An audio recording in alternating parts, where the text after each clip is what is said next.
Residents in the area were shocked as strong winds blew off roofs of buildings and damaging electrical poles.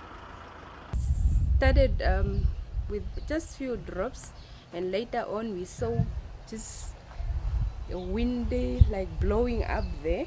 Then later on we just heard a bang. Then I looked through the window, and this is what I saw.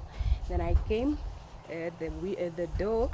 Then when I looked here, then I saw the sheets outside. So then I quickly ran outside to go check on the other side. Then I saw that the roofs were like blown off. This fence of airlock print press was brought down by the wind, which will cost the sender $100,000 to repair. Oniipa Cemetery was also not spared. Roofs of classrooms at the Oniipa Primary School were blown off, and learners are now being taught in joint classrooms, while the school is lobbying for funds to renovate the affected classrooms. We were visited by strong wind, very extraordinary, it never happened before. And our class got blown out, especially this 8 classroom block, which hosts grades 4, 5 and 6 learners.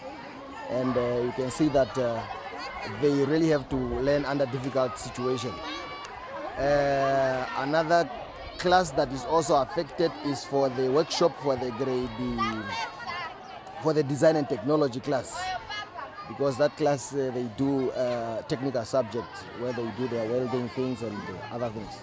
The councillor of Oniipa constituency, Jerry Ngwene, advised residents to be extra cautious and ensure that their windows are closed.